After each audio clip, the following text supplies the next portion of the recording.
오늘은 사사기 3장인데요. 오늘 사사 온니엘에 처음 들어갑니다. 첫 사사로 등장하죠. 온니엘이. 사사기 3장 7절부터 11절 말씀인데요. 우리가 사사기를 읽으면 굉장히 기대되는 대목이 있습니다. 바로 이 사사의 등장입니다.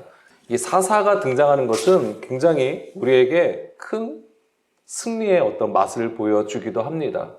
정말 우리가 힘들고 어려운 상황에서 구원자 같이 등장하는 거잖아요. 그래서 우리가 그러한 믿음으로 또 하나님을 바라고 구하는 부분도 있기 때문에 굉장히 기대되는 부분인데, 이 첫 사사로 등장하는 온니엘이 얘기가 굉장히 짧아요.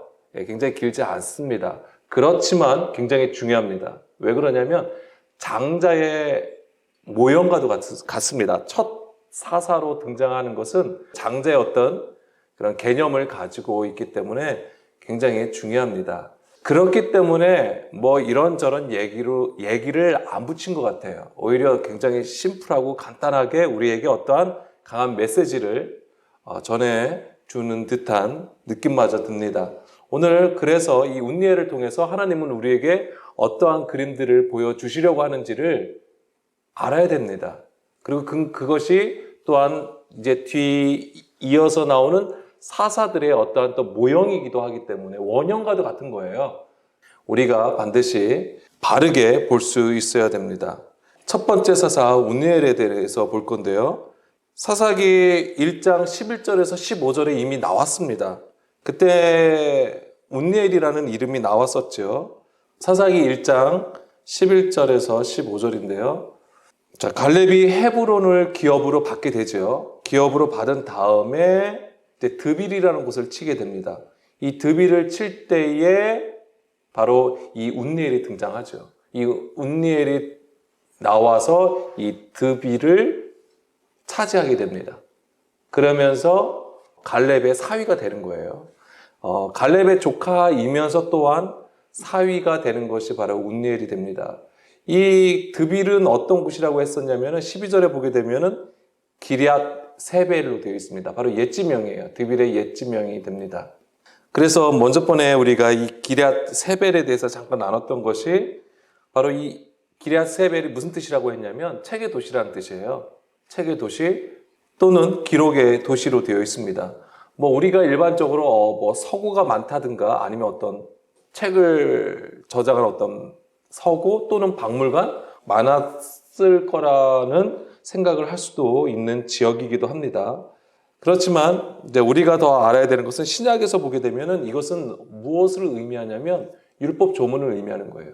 기록한다라는 거잖아요. 기록한다는 건 사람이 먹으러 쓴다라는 개념이에요.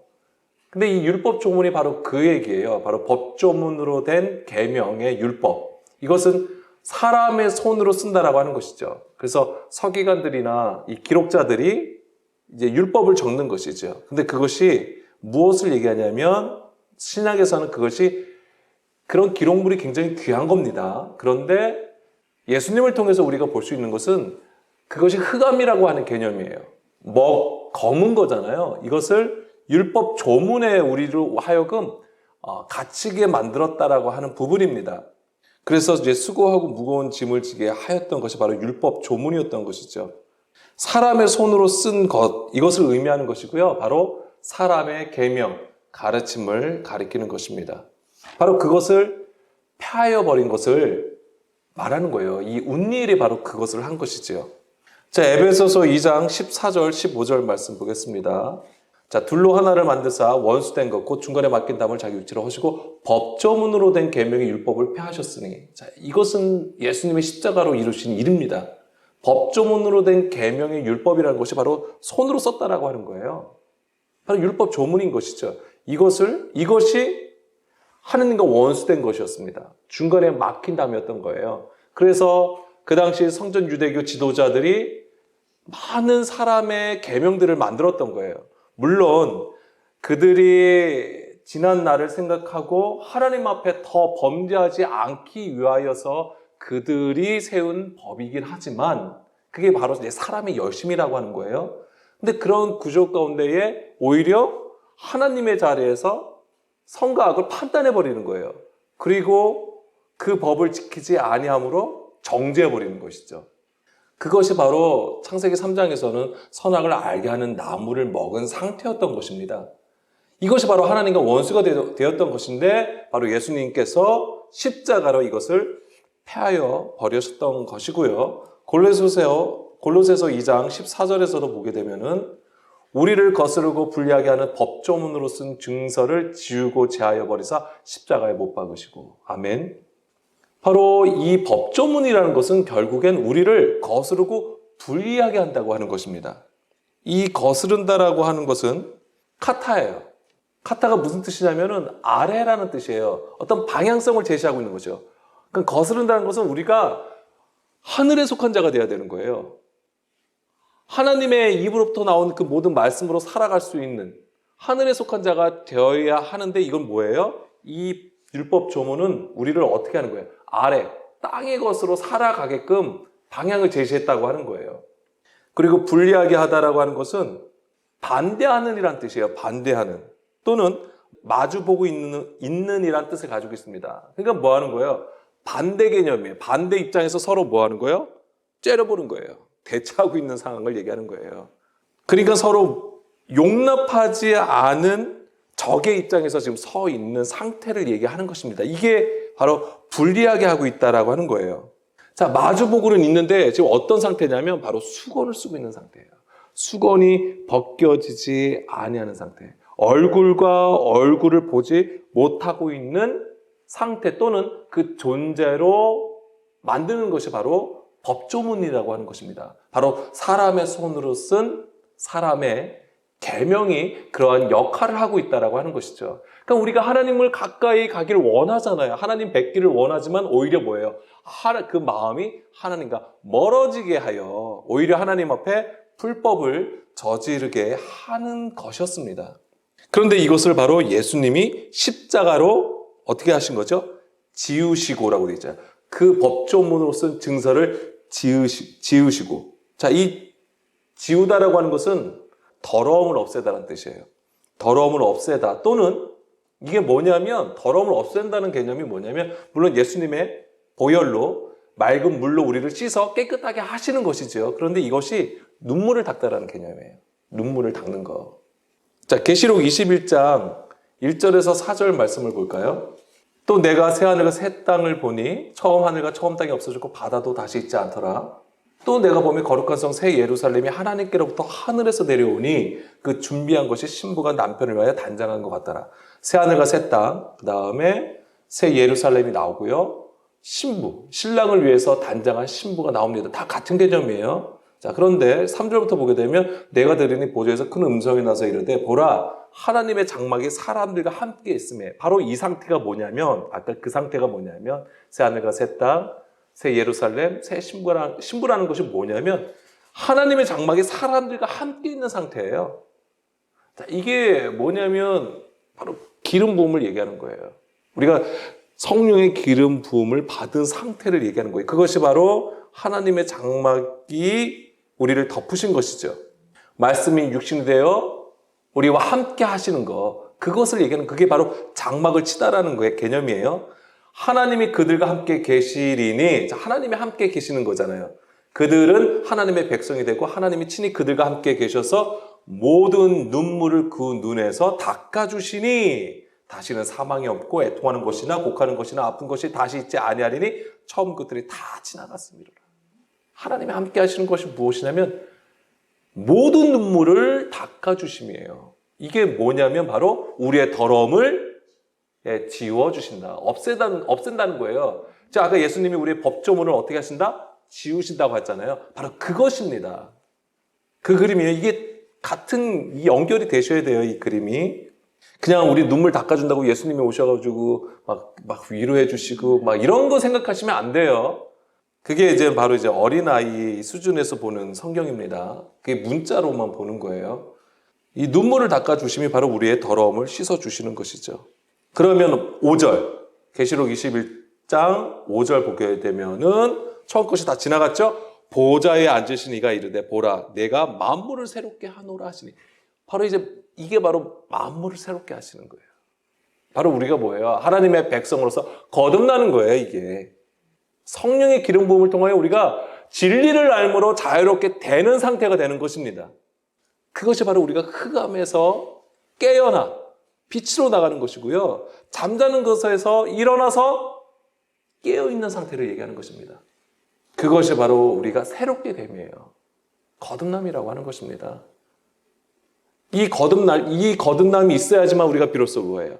위로부터 주시는 양식을 먹고 영의 그 양식을 먹고 살아갈 수 있다라고 하는 것입니다.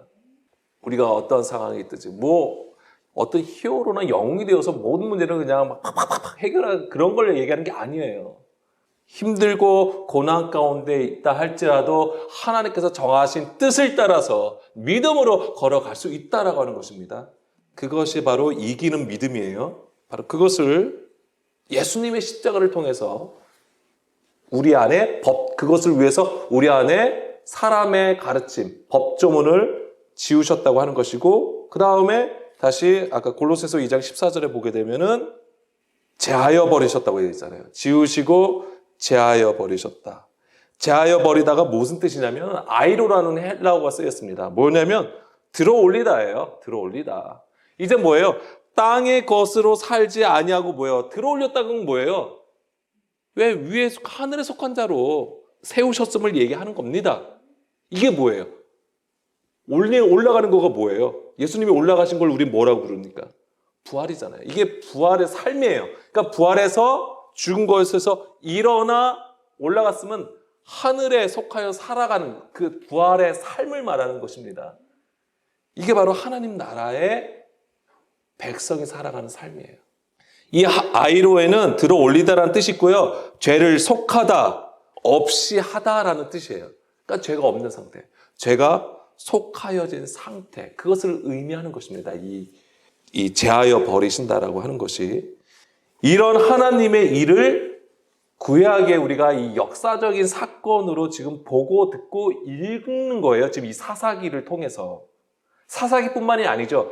구약의 많은 사건들이 바로 예수님을 얘기하는 것이고, 오늘 우리가 그것을 예수님을 통하여 오늘 우리가 어떻게 하나님의 백성으로 살아가야 되는가를 반드시 보고 듣고 깨달아서 제시 받아야 되는 거예요. 그래야지만 우리가 갈 수 있는 거예요. 그래야지만이 우리의 가르침, 우리의 방법, 우리의 뜻대로 가지 아니하고 오직 하나님의 뜻 가운데 온전히 행하여 나갈 수 있는 겁니다.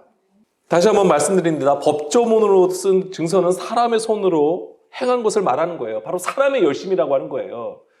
이걸 우리가 정말 분별할 수 있어야 됩니다. 호세아 4장 6절에서 7절 말씀이요.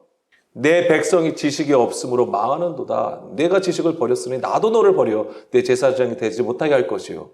내가 내 하나님의 율법을 잊었으니 나도 내 자녀들을 잊어버리리라.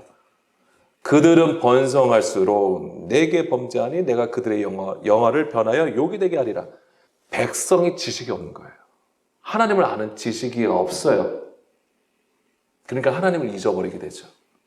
그런데요, 겉으로 보면 어떤 현상이냐면 번성하는 거죠. 번성하는 거예요. 왜? 하나님의 지식은 없지만 무엇으로? 사람의 열심으로. 그 사람의 열심으로 행함으로써 뭔가 하나님 앞에 내가 뭔가 드리는 것 같고, 뭔가 하나님은 우리에게 뭔가 사인이 있는 것 같고, 그리고 뭔가 자꾸만 기대가 되는 거죠. 이제는 내가 하나님께 뭔가 해드렸으니까, 기도했으니까, 예배드렸으니까 하나님께서 뭔가 들어주실 거야. 뭔가 어떤 기대감. 이게 막 부흥 같고 뭔가 번성하는 것 같아요. 번영하는 것 같아요. 근데 그것이 무엇이라고요? 하나님께 범죄한다라고 하는 거예요. 하나님을 아는 지식 없이 사람의 열심은 하나님 앞에 오히려 범죄하게 되는 것입니다. 8절, 그들이 내 백성의 속죄 제물을 먹고 그 마음을 그들의 죄악에 투는도다. 뭐예요? 그러니까 이게 하나님의 그 영의 말씀으로 취하지 못하고 그냥 문자로 받는 거, 율법 조분 안에서 그냥 어린아이 일로 계속 하나님 앞에 나의 뜻을 구하는 거예요.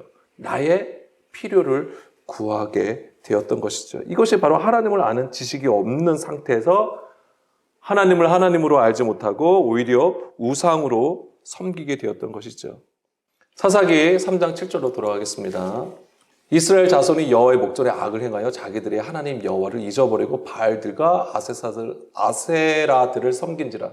그러니까 우리는 지금 이게 바알들과 아세라라는 우상들을 지금 우리는 사실은 이 가나안 지역을 통해서 보게 되지만, 우리 안에서는 이것이 하나님을 아는 지식이 없게 되면 그냥 우리가 정보를 얻고 우리의 경험을 통해서 하나님을 알게 되어버리면 그 하나님이 뭐가 되어버려요? 바알들이 되어버리고요. 아세라들이 되는 거예요. 그러니까 이게 우리가 철저히 내가 낮아져서 하나님의 뜻을 구하지 아니하면 그냥 우상을 섬기는 불법이 되어버리는 겁니다. 이게 뭐예요? 다 이제 육신의 생각으로 하나님을 찾고 예배하고 헌신하는 거예요. 육신의 생각. 이것이 하나님의 목전에서 악을 행하는 것이고요. 여호와 하나님을 잊어버리는 것이 되는 겁니다. 자, 잊어버리다. 이게 뭐냐면 샤카흐라고 되어 있습니다. 샤카흐. 이게 뭐냐면 원래 잘못 놓다라는 뜻이에요. 잘못 놓다. 자, 하나님을 잊어버린다고 하는 것이 무엇이냐면 신명기 4장 9절 보겠습니다. 신명기 4장 9절 말씀을 보게 되면은 오직 너는 스스로 삼가며 내 마음을 힘써 지키라. 그리하여 내가 눈으로 본 그 일을 잊어버리지 말라. 자, 우리가 하나님을 잊어버린다고 하는 것은, 자, 그 일을 잊어버리지 말라고 했잖아요. 그 일은 곧 그 말씀이에요. 하나님의 말씀이 곧 하나님의 일이에요. 그런데 잊어버린다고 하는 것은 너는 스스로 삼가며 내 마음을 힘써 지키지 못하였음을 얘기하는 거예요. 하나님께서 우리에게 주신 말씀이 있어요. 생명이 있단 말이에요. 근데 그것을 지키지 못하고 있는 거예요. 어떨 때 지키지 못할까요? 아니, 반대로 어떻게 하면 지킬 수 있을까요? 파수꾼으로 세워줘야 돼요. 자면 안 돼요. 깨어서 일어나서 복회를, 빛이 오기를 기다려야 되는 거예요.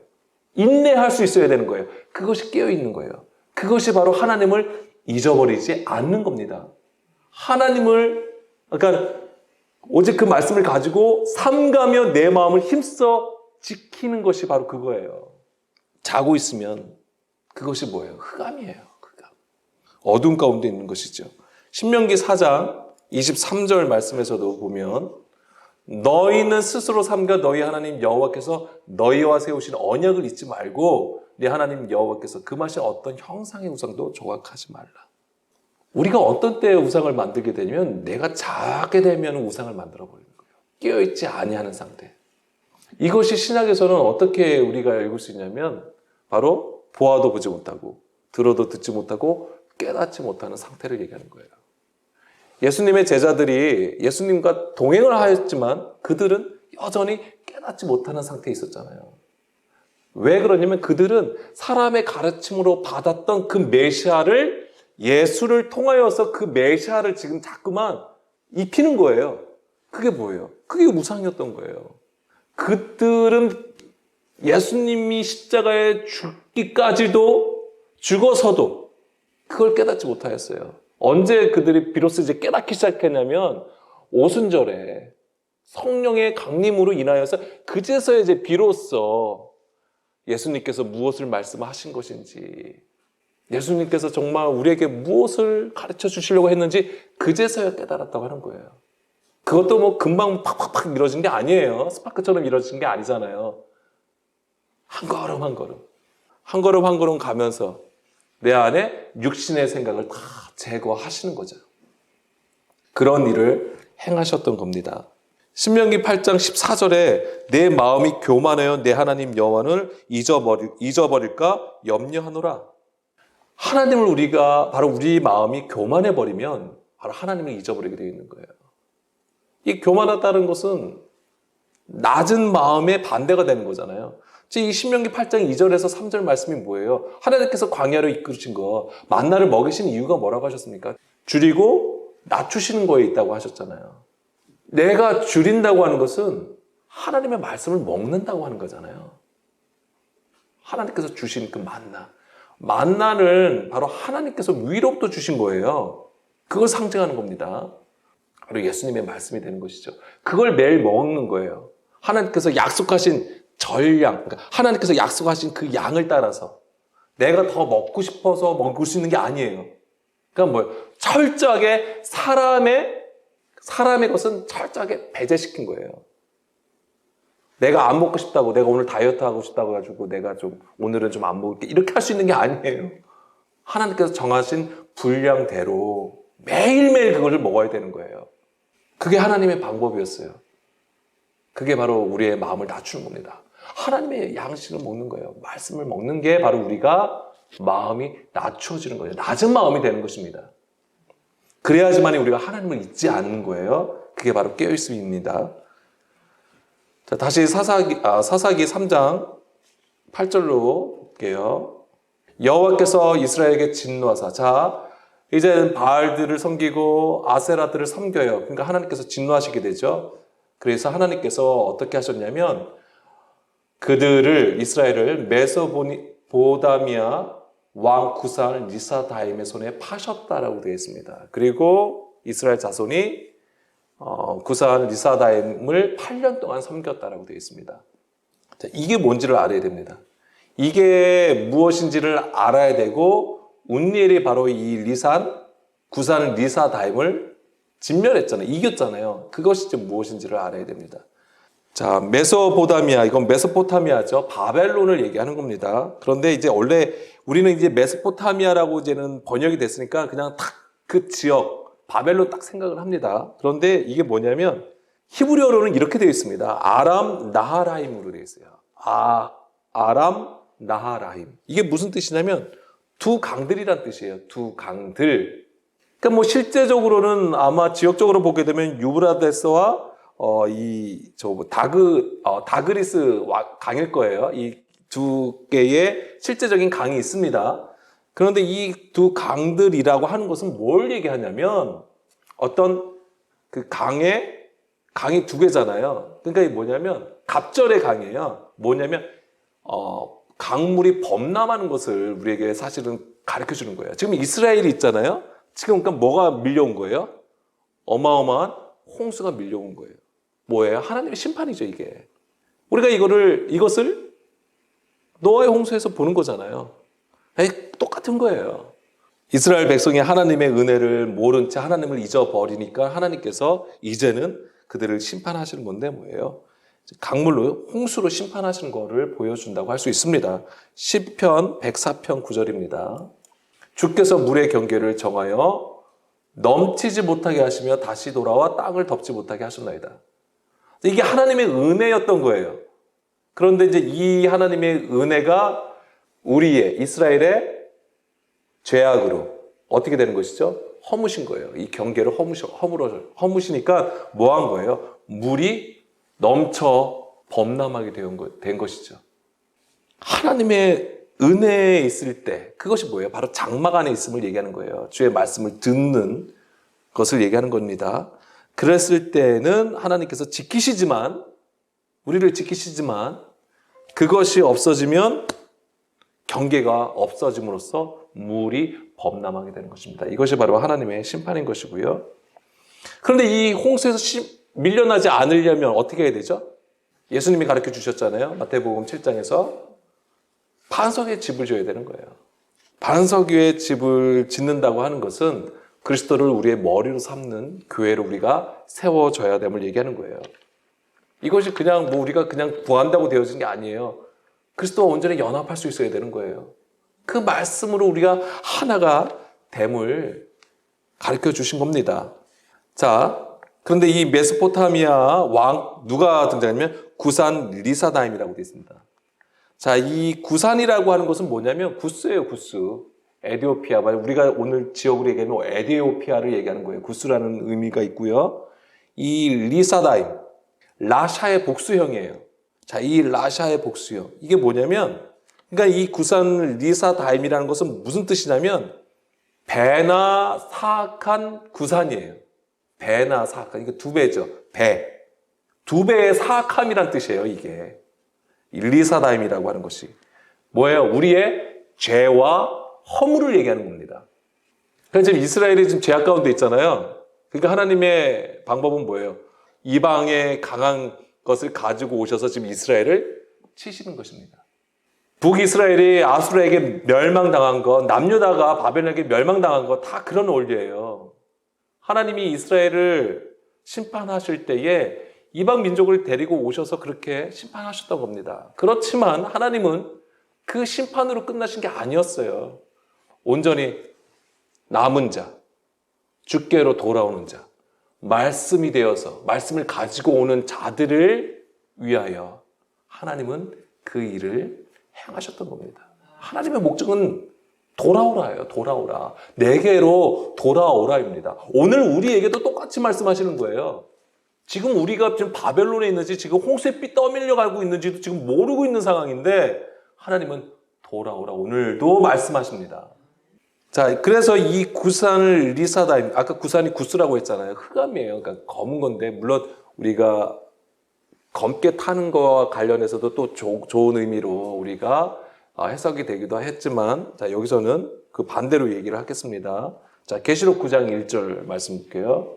계시록 9장 1절부터 보게 되면 다섯째 천사가 나팔을 불며 내가 보니 하늘에서 땅에 떨어진 별 하나가 있는데 그가 무정에게 열쇠를 받았더라. 그가 무정에게 연이 그 구멍에서 큰 화덕의 연기 같은 연기가 올라오며, 자, 연기가 막 올라와요. 자, 이거 깨끗한 연기 아닌 거 아시겠죠? 검은 연기예요. 딱 봐도 벌써 흑암이에요. 해와 공기가 그 구멍의 연기로 말미암아 어두워지며 흑암입니다. 그런데 거기서 뭐가 나와요? 황충이 나오네요. 이 황충이 무엇입니까? 성경에서는. 다른 데서는 메뚜기로도 번역이 되어 있습니다. 그런데 이 황충 메뚜기는 미디안이에요. 미디안을 상징합니다. 자, 땅 위에 나오매 그들이 땅에 있는 정갈의 권세와 같은 권세를 받았더라. 뭐 사단의 권세죠.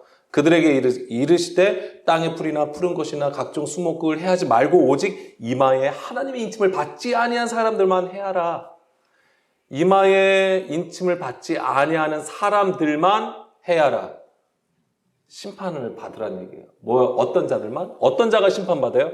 인침을 받지 아니하는 자들. 인침을 받는다는 얘기는 무슨 얘기일까요? 주의 말씀을 새긴 것, 우리의 마음에 새긴 것, 또는 그리스도를 머리로 삼은 자들을 얘기하는 거예요.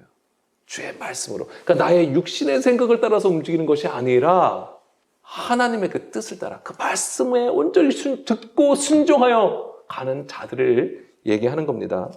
그리스도의 영이 그 안에 머무는 자를 얘기하는 거예요.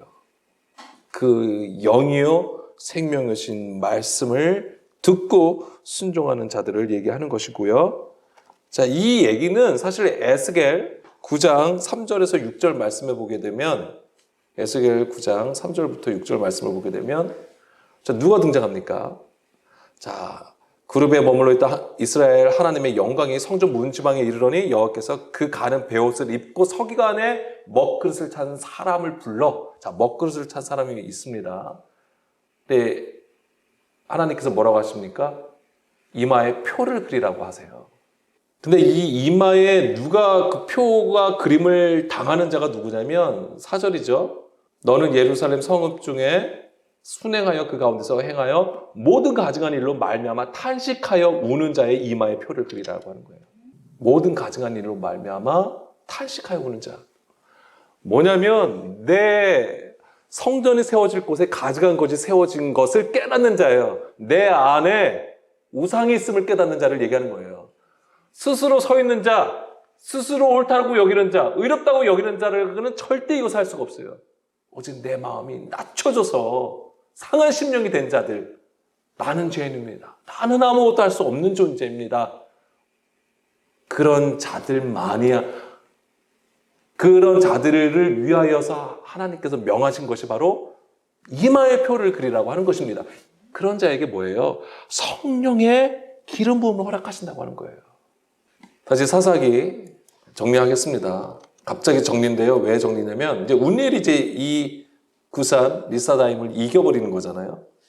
9절 10절 이스라엘 자손이 여호와께 부르짖음에 여호와께서 이스라엘 자손을 위하여 한 구원자를 세워 그들을 구원하게 하시니 그는 곧 갈렙의 아우 그나스의 아들 운니엘이라.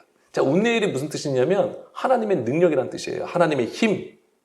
10절 여호와의 영이 그에게 임하셨으므로 그가 이스라엘의 사사가 되어 나가서 싸울 때에 여호와께서 메소포타미아 메소포다미아 왕 구산 리사다임을 그의 손에 넘겨주심에 운넬의 손이 구산 리사다임을 이기니라.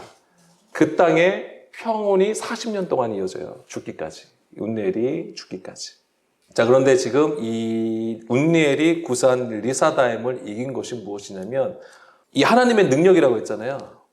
그리고 아까 제가 처음에 서두 부분에서 무엇을 설명해 드렸냐면 율법 조문을 설명해 드렸고 예수님께서 이것을 십자가로 펴셨다라는 것을 말씀을 드렸습니다. 그거와 연결해서 정리를 하게 되면은 자, 고린도전서 1장 18절이죠.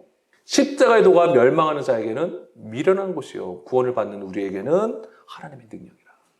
하나님의 능력, 하나님의 힘, 하나님의 지혜 어디서 나오는 겁니까? 십자가의 길에서 나오는 거예요. 십자가에서 나오는 겁니다. 예수님께서 왜 십자가를 지셨다고요? 우리를 대신하여 우리의 죄를 없이 하신 것. 그것이 무엇이라고 했습니까? 우리의 죄를 지우신 것. 눈물을 닦아주는 것. 눈물을 우리가 닦임을 당하려면 우리가 하나님과 함께 있음이 있어야 돼요. 그 장막 안에 있어야 되는 거예요. 그것이 바로 기름 부음이라고 했어요. 하나님의 능력이 입혀지는 겁니다. 하나님의 지혜가 입혀지는 겁니다. 그것이 바로 24절이죠. 오직 부르심을 받은 자들에게는 이게 아까 다 뭐죠? 이마에 표를 받는 자들이에요. 지금 연결해서 말씀을 드리는 겁니다.